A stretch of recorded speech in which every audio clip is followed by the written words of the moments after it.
informed that the commandants of those barracks have using agents turned to emergency landlords and are now giving out the periphery of the lands to people that desire land for economic venture on an annual rentage and are making in for themselves colossal amounts of money, while properties of those tenants are usually destroyed in the event of defaults in payments of rents.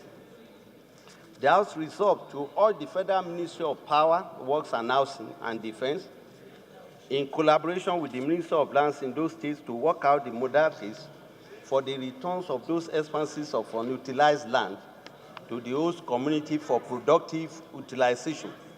And 2, mandate the committees on defense and housing to ensure implementation. So I moved. To attempt to reconsider any specific question upon which the House has come to a conclusion during the current session, except upon a substantive motion for rescission. Honorable Speaker, honorable colleagues, if you look at the votes and proceedings of yesterday, this was very well debated on this floor and agreed, which has to do with the accommodation of members of the armed forces. And this was clearly highlighted. They have loads of these lands, but no resources, no funds to develop these places. And most of them, there's a lot of litigation. And the resolution of this House yesterday was that we mandate the committees on defense, justice, housing, and even Navy, Army, and Air Force to interface with the ministries concerned to get to a conclusion with regards to this. So if you look at the votes and proceedings of yesterday, Honorable Speaker, honorable colleagues, we can find this same motion was looked into. So that's the point of order, Mr. Speaker. Thank you very much. Honorable Afe.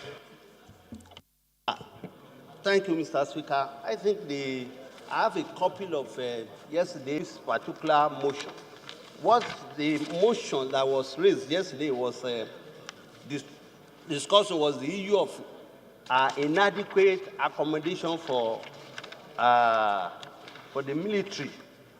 Whereas what we are saying is that the military barracks, the military have acquired large expanses of lands that are not put to use, and that even the small portion that they occupy, they cannot even maintain that small portion, and as such, that some of these lands that are not put to use should be returned to the host communities to put them into use.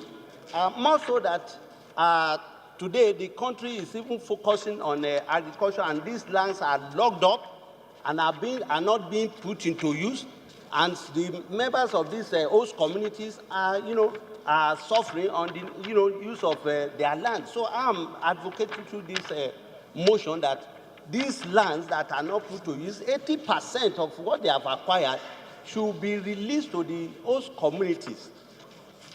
Well, I think it's on the same subject matter. The point is that if you have acquired land and you don't have the resources to develop them, and you don't have accommodation, so what happens? They want to develop those land, but they don't have the resources. And when you are building an armed forces, you are not just doing it for our generation.